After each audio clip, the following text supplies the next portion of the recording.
नमस्कार, मैं हूं अंकुर और आप देख रहे हैं सत्य हिंदी का न्यूज बुलेटिन।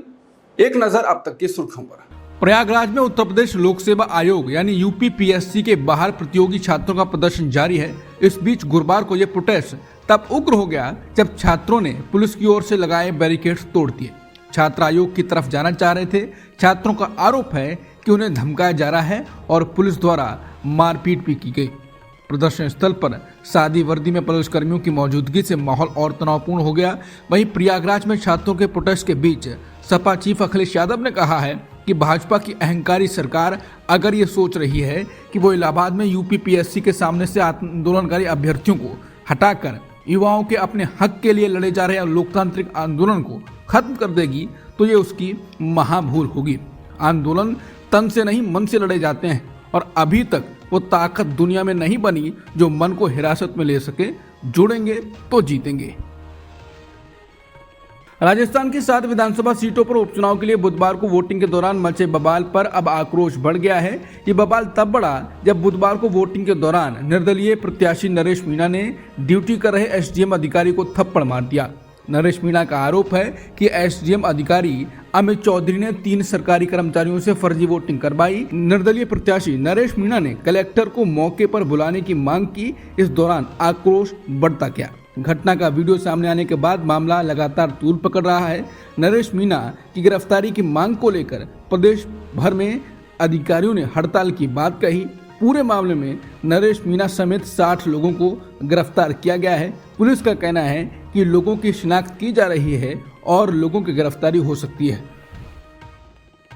महाराष्ट्र में होने वाले विधानसभा चुनाव में अब महज चंद रोज ही बाकी हैं। ऐसे में सभी राजनीतिक दल जोर शोर से चुनाव प्रचार में जुटे हैं। इस बीच कांग्रेस सांसद और लोकसभा में नेता विपक्ष राहुल गांधी ने चुनाव से पहले महाराष्ट्र के सोयाबीन और कपास किसानों का मुद्दा उठाया। उन्होंने किसानों की तकलीफों और परेशानियों को लेकर केंद्र सरकार पर जमकर हमला बोला और कहा कि सरकार की किसान विरोधी नीतियों के कारण सोयाबीन और कपास के किसान हताश और निराश हैं। राहुल ने उनसे बातचीत का एक वीडियो भी जारी किया है जिसमें लिखा है कि महाराष्ट्र के किसान मुझे बता रहे थे कि सोयाबीन उगाने की लागत 4000 प्रति कुंटल है, सोयाबीन बेचने की कीमत 3000 रुपये प्रति कुंटल है, किसानों का नुकसान 1000 रुपये प्रति कुंटल है।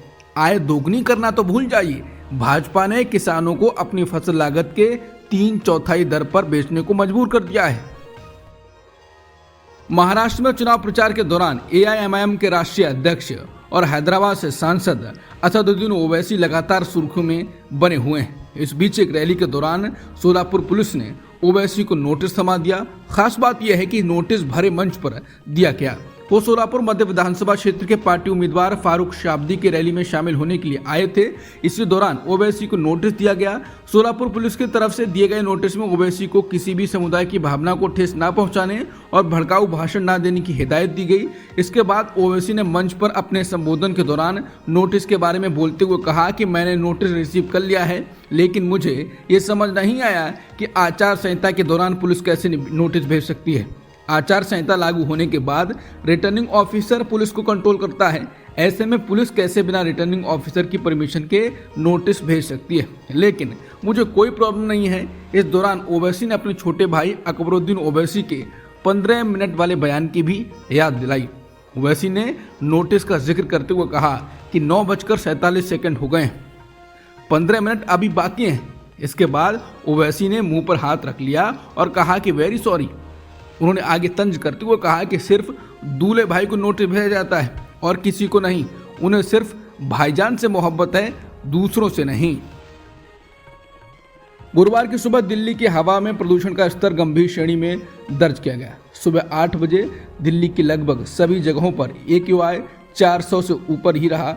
इनमें से भी कई जगहों पर AQI 450 से भी ऊपर दर्ज किया गया। ये हवा में प्रदूषण का गंभीर स्तर माना जाता है, जो कि स्वास्थ्य के लिए भी खतरनाक हो सकता है। महंगाई ने अक्टूबर में छलांग लगा दी है। सरकारी आंकड़ों के मुताबिक अक्टूबर में थोक महंगाई बढ़कर 2.36% पर पहुंच गई। इससे पहले भारत की खुदरा महंगाई अक्टूबर में अप्रत्याशित रूप से बढ़कर 14 महीने के उच्च स्तर पर यानी 6.2 पर पहुंच गई, जो सितंबर में 5.5% थी। महंगाई बढ़ने से अर्थव्यवस्था में मंदी के संकेत दिखने लगे हैं। पूर्व प्रधानमंत्री शेख हसीना के देश छोड़ने के बाद में बांग्लादेश में हालात काफी बदल गए। नोबेल पुरस्कार विजेता मोहम्मद यूनुस की सरकार में हिंदुओं की सुरक्षा को लेकर मुद्दा उठता रहा है। इस बीच अब बांग्लादेश के अटॉर्नी जनरल ने संविधान में बड़े बदलाव की डिमांड की।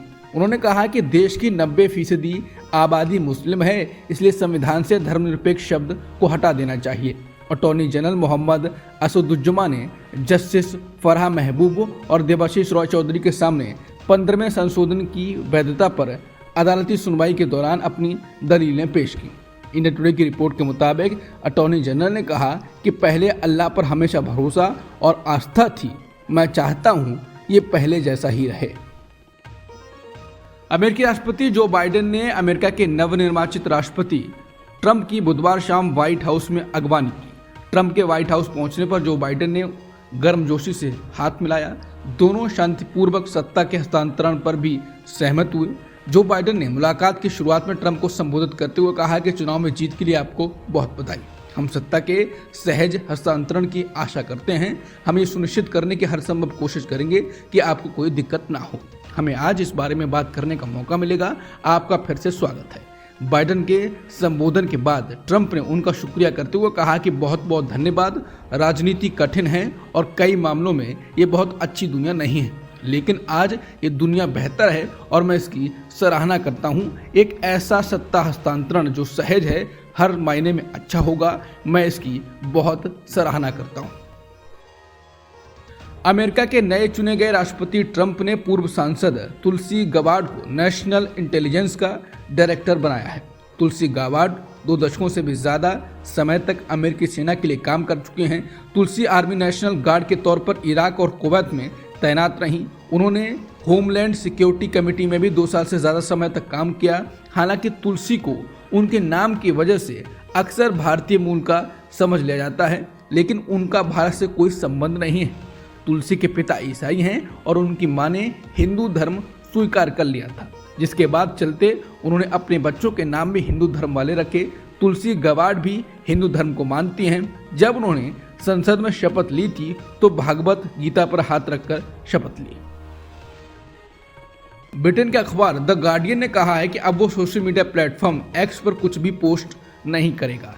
इसका कारण बताते हुए द गार्डियन ने कल लिखा कि हमें लगता है कि एक्स पर अब नकारात्मकता ज्यादा है। हम अपनी पत्रकारिता को और बढ़ावा देने के लिए संसाधनों का बेहतर इस्तेमाल कर सकते हैं। अखबार ने बताया कि ये इस बारे में लंबे समय से विचार कर रहे थे, क्योंकि एक्स पर अक्सर परेशान करने वाले कंटेंट पाए जाते हैं। इसमें अति दक्षिणपंथी प्रोपेगेंडा और नस्लवाद से जुड़े कंटेंट भी शामिल हैं।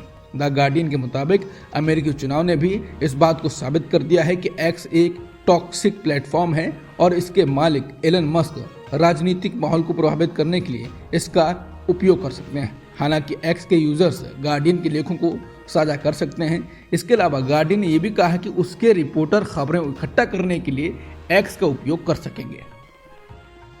पाकिस्तान के पूर्व प्रधानमंत्री और पाकिस्तान मुस्लिम लीग एन के अध्यक्ष नवाज शरीफ का कहना है कि भारत को चैंपियंस ट्रॉफी में खेलने के लिए पाकिस्तान आना चाहिए। जिनेवा से लंदन लौटते हुए नवाज शरीफ ने मीडिया से बातचीत की। इस दौरान उन्होंने कहा कि अगर भारत के साथ संबंध खराब हो गए हैं तो उनको सुधारा जा सकता है और मुझे इसमें कोई दिक्कत नजर नहीं आती। पाकिस्तान के पूर्व पीएम के अनुसार दोनों देशों के बीच संबंधों में सुधार हो सकता है और होना भी चाहिए। अब तक की सुर्खियों में इतना ही।